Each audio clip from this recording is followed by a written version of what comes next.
पाकिस्तान को डराते डराते प्रधानमंत्री जी कतर और ओमान जैसे छोटे छोटे देशों से डरने लग गए। बहुत ज्यादा दबाव बनता है जब देश की थू हो जाती है तो क्या करते हैं, सिर्फ पार्टी से निष्कासित करते हैं। अरे इनको आप जेल के अंदर डालिए। मास्टरी इन्हें किस चीज में, दंगे करवाने में। मास्टरी इन्हें किस चीज में, दूसरे धर्म को नीचा दिखाने में। इनके हाथ में तलवार दे रहे हैं। आप बताओ किसी भी बीजेपी के नेता ने अपने लड़के के हाथ में तलवार दी है? सिर्फ जो धर्म की दुकान खोलकर जनता को आपस में लड़वाना चाहते हैं, जनता के बीच में एक जो नफरत की खाई है, नफरत की खाई बढ़ाना चाहते हैं। मुस्लिम मॉडल नकार देगा, उसी दिन भारतीय जनता पार्टी इस देश से ऐसे गायब हो जाएगी जैसे डायनासोर कभी हुआ करते थे।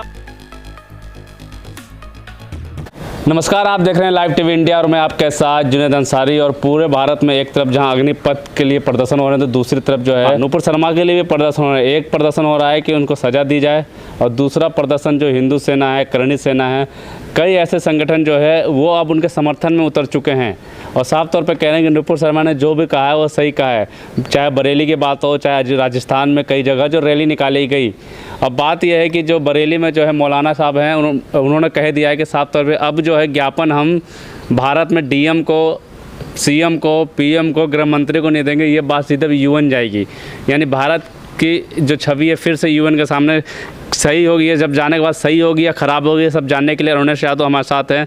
डॉक्टर अरुणेश यादव, आपका बहुत बहुत स्वागत है। पहले तो चलिए बहुत बहुत धन्यवाद। डॉक्टर साहब, पहला सवाल यही है कि जिस तरीके से नूपुर शर्मा ने बयान दिया उसके बाद पूरे विश्व में भारत की छवि कहीं ना कहीं ख़राब हुई, गिरफ्तारी तक नहीं हुई उन्हें। देखो साहब, बीजेपी की कभी भी मंशा इस तरह की नहीं रही है कि वो इस तरह की सांप्रदायिकता फैलाने वाले लोगों को, उपद्रवी टाइप के लोगों को और भड़काऊ भाषण देने वाले लोगों पे सजा करें, क्योंकि ये पहली घटना नहीं है। नूपुर शर्मा कोई पहली व्यक्ति नहीं है जिन्होंने इस तरह का काम किया। इससे पहले कपिल मिश्रा पिछले 4 साल से 5 साल से उनको लाइसेंस मिला हुआ है कि आप जाओ और जाके उल्टे सीधे बयानबाजियां करो, ठीक है।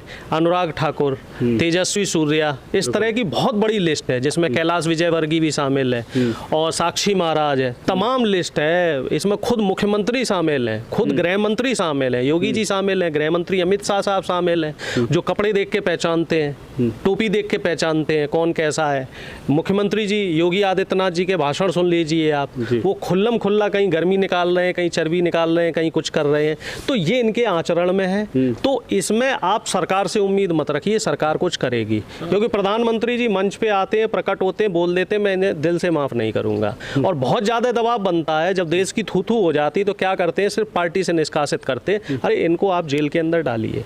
अगर आप वाकई कुछ करना चाह रहे हैं जेल के अंदर डालिए और इस तरह की ड्रामेबाजी मत कीजिए। जो दोहरा व्यवहार आप करते हैं, जो दोगलापन आप दिखाते हैं, पीछे से सहलाना, ये है क्या? जो तमाम हिंदूवादी, जो स्वघोषित हिंदूवादी संगठन बनते हैं अपने आप को, क्या हमारे हिंदू धर्म में ये लिखा हुआ है कि आप किसी दूसरे धर्म का अपमान करो, किसी दूसरे धर्म के जो पैगंबर हैं या दूसरे धर्म के जो ईश्वर हैं, भगवान हैं, उनका अपमान करो? कि हमारा धर्म जो है सबसे ज़्यादा लचीला धर्म है और हमारा जो धर्म, या फिर मैं कहता हूँ कोई भी धर्म, वो धर्म इतनी आज़ादी नहीं देता कि हम किसी दूसरे व्यक्ति के बारे में गलत बात कहें, उनके बारे में गलत बयानबाजियां करें, उन्हें नीचा दिखाएं। कोई भी धर्म हो, इस दुनिया का कोई भी धर्म नीचा दिखाने का काम नहीं करता है। हर धर्म का एक ही मोटिव है, भाईचारा बना रहे, अमन बना रहे, खुशहाली बनी रही, चैन बना रहे। लेकिन ये जो स्वघोषित आरएसएस के जो ये संगठन है, ये देश के अमन, चैन और खुशहाली को खत्म करना चाह रहे हैं। ये देश में धर्म के नाम पे पोलराइजेशन करना चाह रहे हैं, ये हिंदू मुस्लिम के नाम पे दंगे भड़काना चाह रहे हैं, ये देश का माहौल खराब करना चाह रहे हैं। और हमारी जो लड़ाई है वो इन्हीं लोगों से है और इन जैसी विचारधारा के लोगों से। ये बात जो यूएन की तरफ, यूएन तक पहुंच चुकी है। अब साहब एक चीज आप समझ लीजिए कि विश्व में कोई भी देश ऐसा नहीं बचा है जहां हमारी बेइज्जती ना हो चुकी हो। गल्फ के वो छोटे छोटे देश, ओमान, कतर, इनकी हमारे सामने तो बना है ना, इनकी हमारे सामने क्या औकात थी। मानचित्र जो मैप होता है, वर्ल्ड मैप, आप देखो कतर, ओमान कहाँ है, हमारे सामने कहीं ठहर रहे हैं, वो भी हमें आंख दिखा रहे हैं। कहाँ मोदी जी कहते थे कि हम विश्वगुरु बनेंगे और चीन हमसे डरेगा और पाकिस्तान हमसे डरेगा।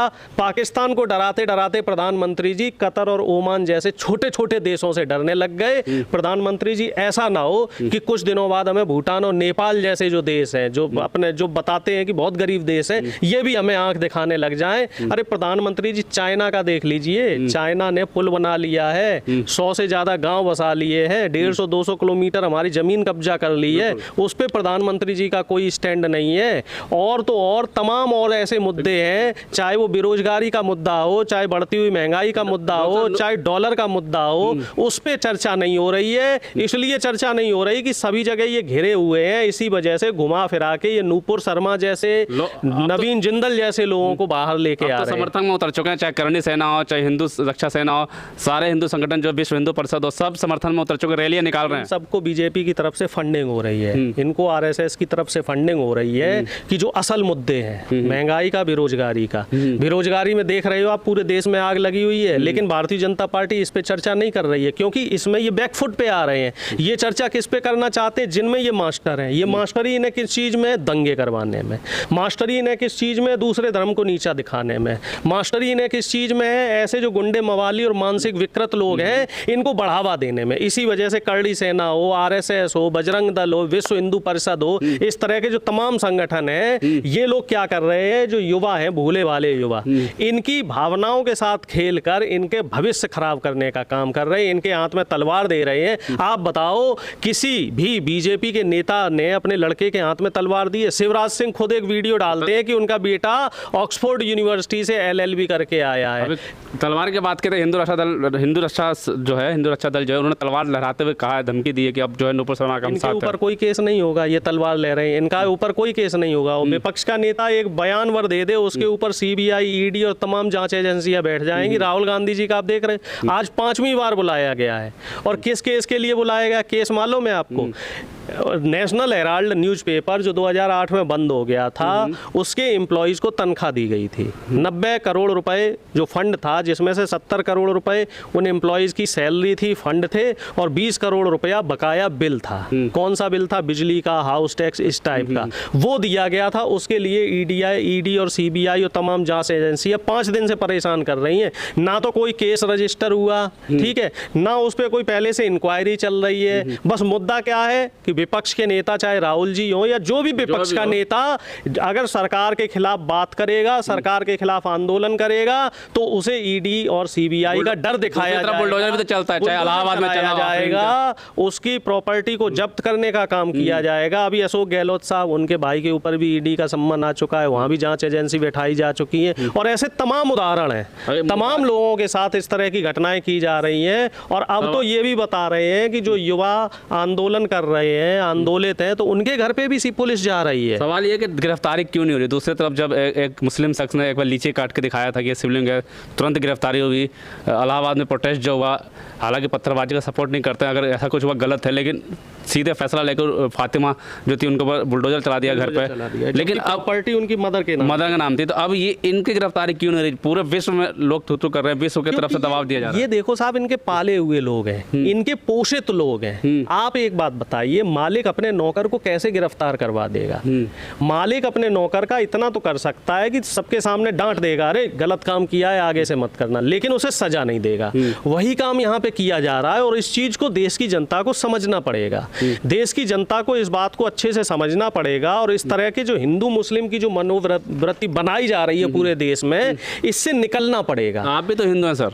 देखिए ऐसा है, हिंदू होने से पहले मैं एक इंसान हूँ, ठीक है ना। धर्म बाद में आता है और इंसानियत सबसे पहले आती है। और कोई भी हो, चाहे वो मुस्लिम हो, चाहे वो हिंदू हो, अगर वो दूसरे धर्म के लिए गलत बयान दे रहा है, चाहे वो मौलवी हो, मैंने देखा है कुछ चैनलों पे मौलवी आके बैठ जाते हैं 5,000 रुपए 10,000 रुपए में, और वो अपने धर्म को गाली देने लग जाते हैं, वो हिंदुओं के बारे में उल्टा सीधा कहने लगते हैं। तो हमारी जो लड़ाई है, हमारा जो विरोध है, वो इस तरह के लोगों से है जो धर्म की दुकान खोलकर जनता को आपस में लड़वाना चाहते हैं, जनता के बीच में एक जो नफरत की खाई है, नफरत की खाई बढ़ाना चाहते हैं। देखिए एक चीज आपको और हमें बेहतर तरीके से समझना पड़ेगा, और आपके चैनल के माध्यम से कहना चाह रहा हूं कि हमारी युवा पीढ़ी को बहुत बेहतर तरीके से समझना पड़ेगा कि देश नफरत से नहीं चलेगा। मैं युवा पीढ़ी से आह्वान करना चाह रहा हूं कि देश अमन प्रेम से चलेगा, देश जो है आपसी भाईचारे से चलेगा। हिंदू मुस्लिम के नाम पर, हिंदू सिख के नाम पर, हिंदू ईसाई के नाम पे अगर आप लड़ेंगे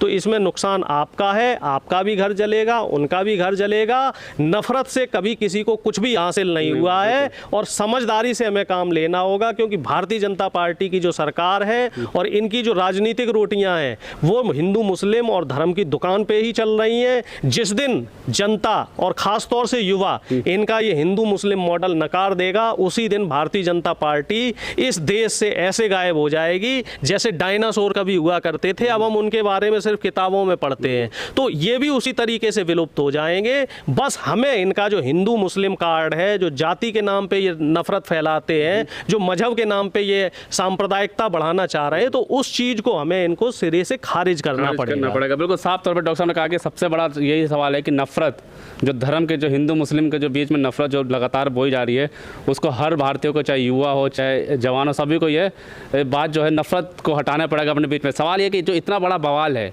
ये बवाल बहुत दिन पहले ख़त्म हो सकता था। सिर्फ एक थी नूपुर शर्मा की गिरफ्तारी, अगर वो गिरफ्तारी हो जाती तो शायद वो जो जुमे के दिन जो घटना घटी वो नहीं होती, चाहे जो पूरे विश्व में जो थूथू हुई, चाहे खाड़ी के जो देश हों, यूएन तक ये बात पहुंच गई, वो बात भी नहीं पहुंचती।